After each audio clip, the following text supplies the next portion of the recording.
every day you and I get bombarded with negative news. Just like the body becomes what we eat, the mind becomes what we're putting in. It is important to listen to stories that not only gives you hope, but also inspires you and uplifts you.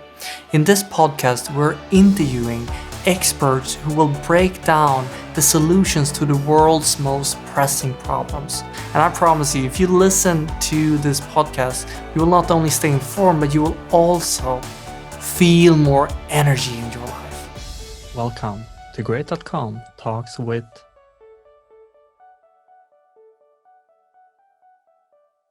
The topic of today is, why is it important to expose the power of corporate lobbying? And to understand more about this topic, the topic of how vulnerable are our lawmaking institutions towards lobbying, we have invited Martin Pigeon, who works as a researcher at Corporate Europe Observatory. So Martin, welcome to this interview. Thank you. If I understood your background, you've been kind of helping ordinary people, helping policymakers to understand why lobbying is a problem for quite some time now. Well, I've been doing what I'm doing for about a decade, I think, and a bit more than that, actually. And it's a very long time in many ways. What we do at Corporate Europe Observatory is research and advocacy. That means that we produce a lot of information about what the corporations are doing and how they try to influence policymaking so that the decisions of the European Union in particular suit their interests as much as they can. And then we also do a lot of advocacy to change the regulation of lobbying itself. So in that sense, in that capacity, you could say that we are lobbyists ourselves, which is a contradiction and a sort of irony we have to live with. We are partly part of the problem that we denounce, starting with the way we are funded. We are 95% funded by philanthropy. But neither us, neither philanthropists have been elected by anybody. Just like this podcast, for example, which is an outcome of philanthropy as well. This is brought to you for free, but as you know, as digital activists know quite well, if it's free, you're the product, most of the times. So who's paying and what and why? And this is where you immediately bump into very interesting questions. The European Union, as you probably know, is primarily a market organization. It is not a state. So if you're a federalist, you're going to say, not yet a state. If you're a skeptic, you're going to say, it shouldn't be a state. But it's a difficult animal politically because there's nothing else like it. It's something in between.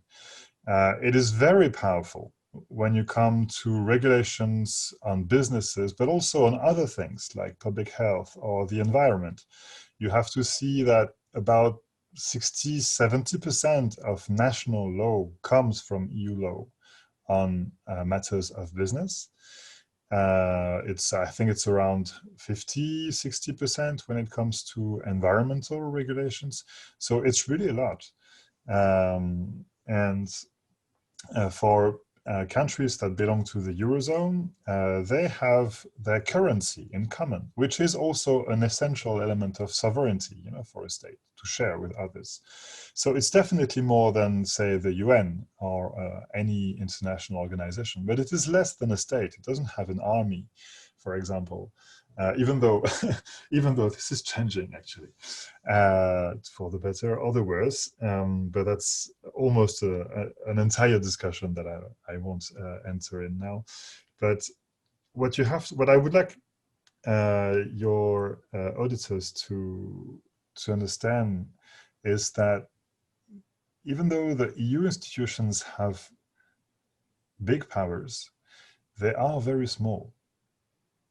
which is ironical. This is not the way they are known. But for example, the European Commission, which is the administrative body of the European Union, really, I mean, it is the administration whose primary job is to create new regulations and to check that existing regulations are implemented. You're talking about an administration that's on certain issues regulating 450 million people. It's bigger than the US, it's huge. But you're talking about an administration whose size is very modest. You're talking 33,000 employees. That might sound like a lot, but this is less than the city of Paris, for example. It is about the same as the city of Brussels, where I live. So, you know, and that is very important to understand how lobbying works. Lobbyists are very powerful because they are necessary and because the EU institutions need them, because they are too small for the powers they have and they lack internal expertise. And on top of that, the expertise that they had has been partly destroyed by member states in a series of administrative reforms that are now forcing high EU employees, for example, to change topics every 5-6 years.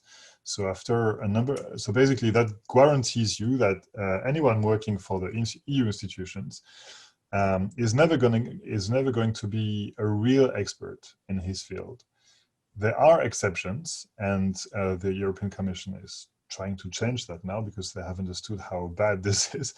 But it's just to give you an idea. Another idea that is very... Can I just summarize before here so we kind of grasp the whole concept we're talking about? You're saying the European institutions that is regulating laws around Europe, they have almost 50% for environmental laws in the specific countries are coming from the European regulations. Yes. And even more so for business and markets. Yes. And you're saying, so these laws, which are being made from these kind of small institutions, they are dependent upon people with certain interests, like lobbying for certain interests. And Absolutely. so there's a dependency here, which makes it kind of complicated. Yes, there is. And the situation is that lobbyists are de facto co-legislators, so to speak. They are largely helping the institutions write the laws. And the problem is that they're not accountable to anyone else than the people paying them for this purpose. And not everybody is equally rich or equally connected. The two are not the same, but linked, obviously. The name of the game is a phenomenon called revolving doors. I don't know if your auditors are familiar with this phenomenon. It means that it's when, for example, to give you a real case example that took place 2 days ago, because that happens very often, sadly, the former executive director of the European Defense Agency has become a strategy counselor to Airbus. To give you another example, the former executive director of the European Banking Authority, which is an important EU institution, has now become the executive director of the Financial Markets Lobby.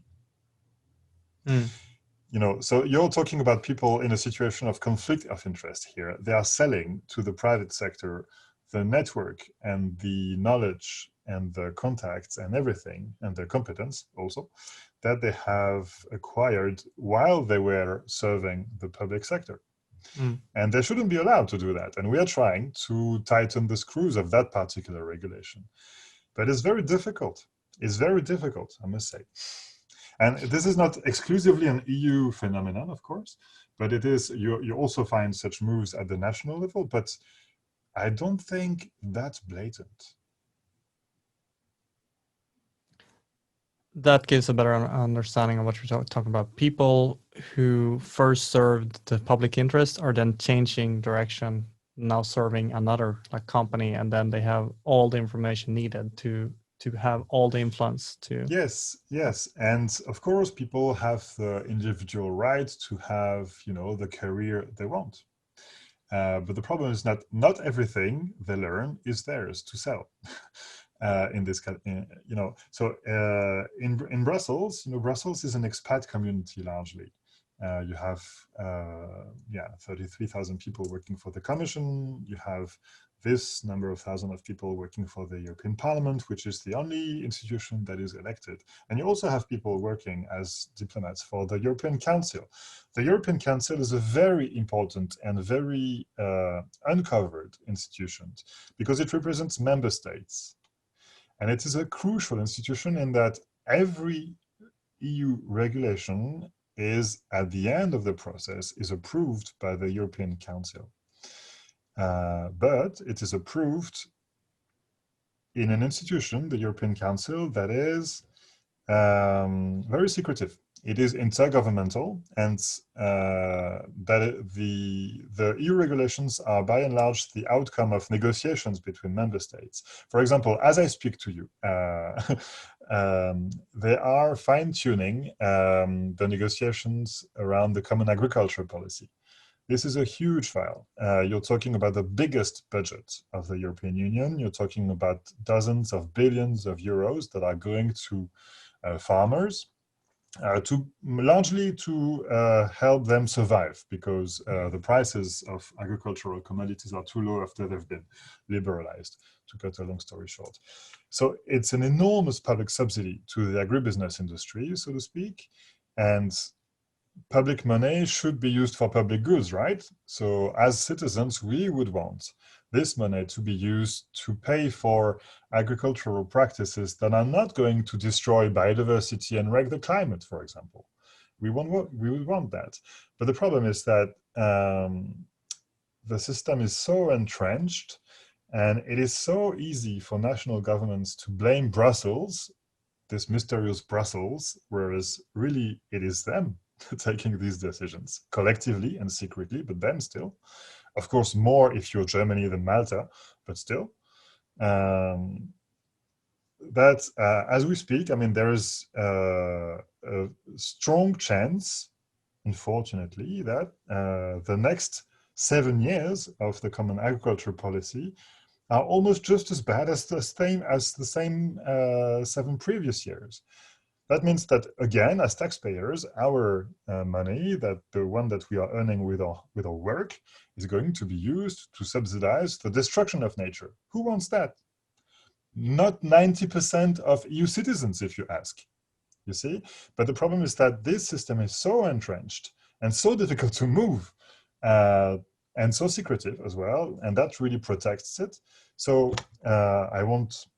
Of course, we're certainly not the only ones trying to do that on the CAP, but this is an example of where, for example, yesterday we published an investigation on farmers' unions at CEO to show what sort of positions they are taking and why.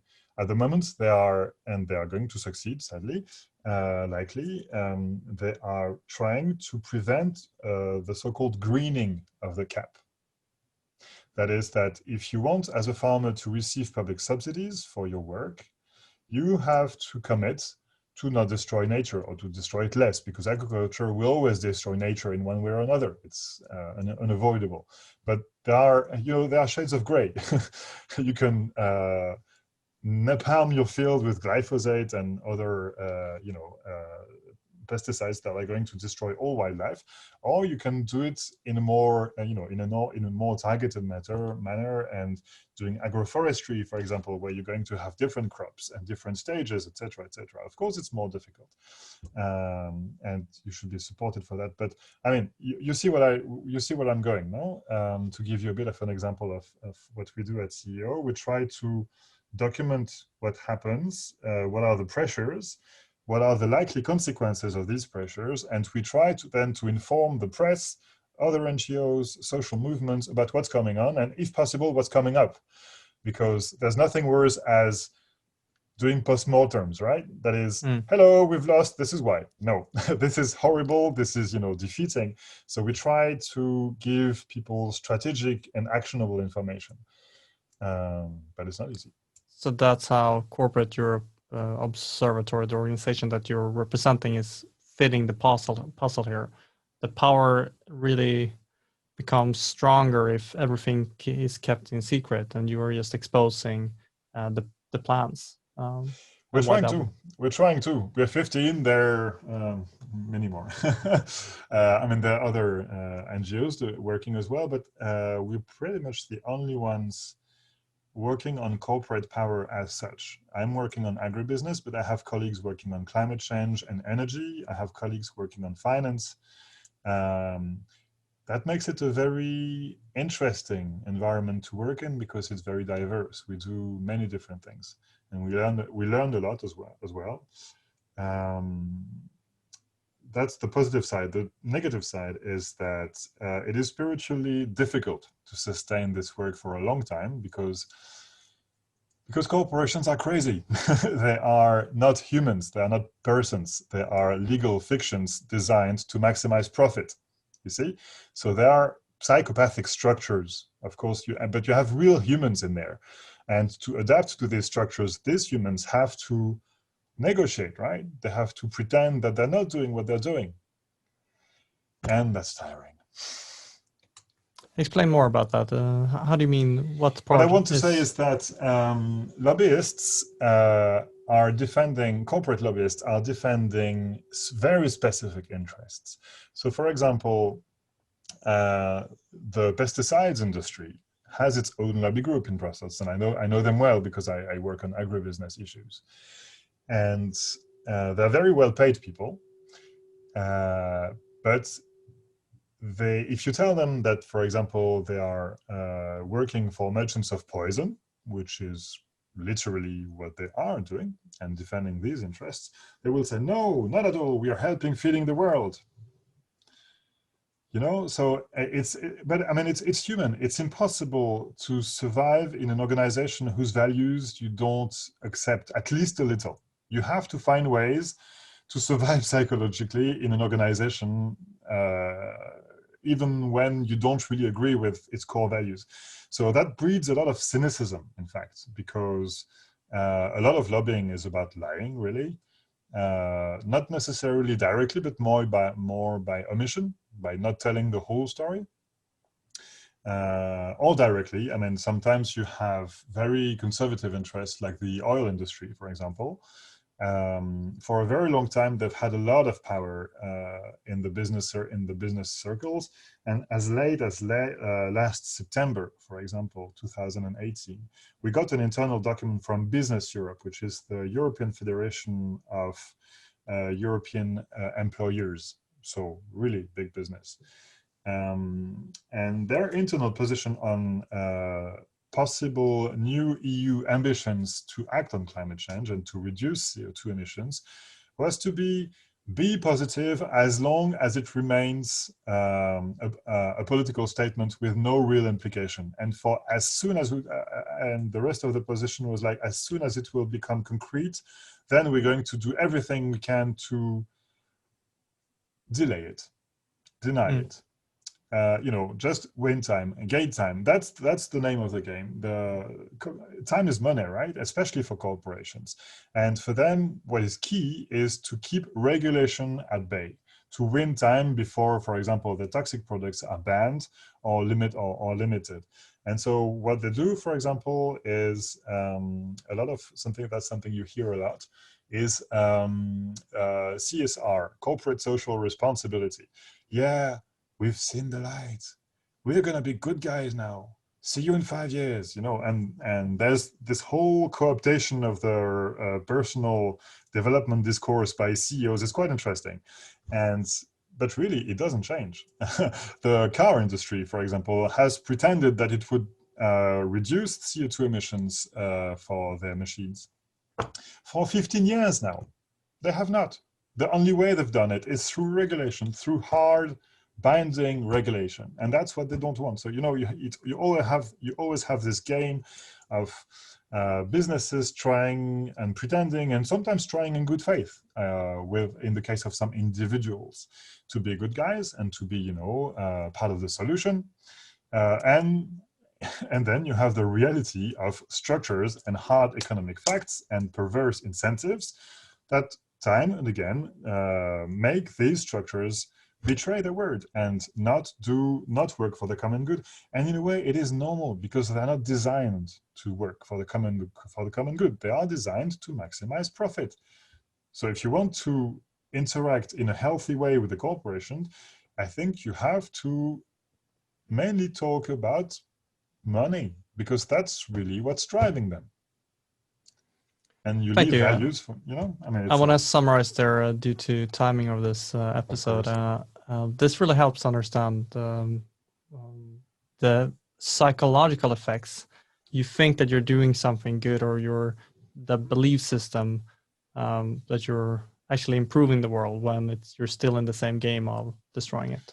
Yeah, you're just managing, in the best of cases, to find a way to survive where you're in the work that you're doing. In sociology, it's called post-rationalization. Like you develop a narrative that comforts you, that gives you justifications, and that finds you excuses for what you're doing. And many of us, and I mean, that's the society in which we live for many of us, I have the extreme privilege of being paid to do what I do, but it really is a privilege. Most of us don't have that luck. And I have an MBA, and I've studied political science, and I'm paid after 10 years, a 10 years career as a teacher for young children at the very, very beginning of his career. But I don't mind, I don't care.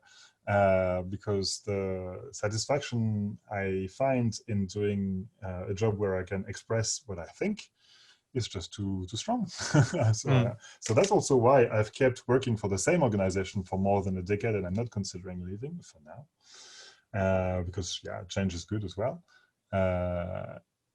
It's because there aren't many places like this.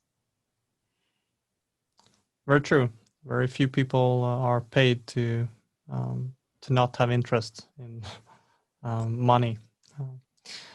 So if you could help us, after listening to this explanation of lobbying, what can ordinary people do in this?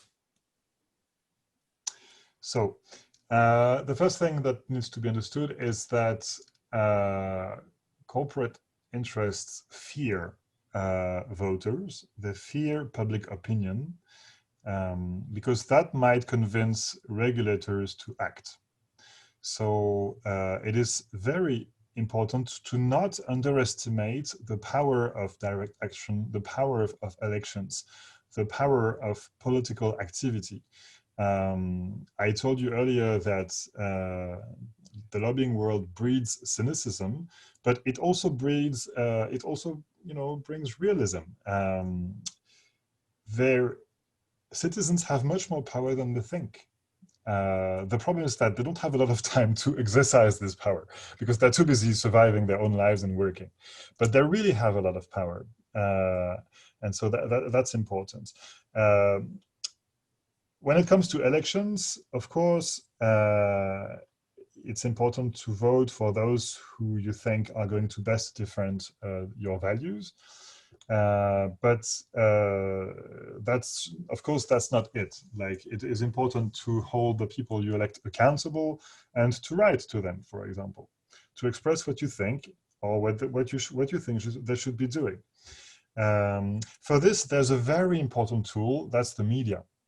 The media are professionals in doing this, but media are an economic activity, and they're not doing well. So something you can do, ironically, is to take a subscription to a good media, to pay good journalists to do good reporting on what politicians are doing. It sounds easy and simple, but it is not really. Media are really struggling these days to just survive economically, because their business model is being eaten alive by the GAFAM.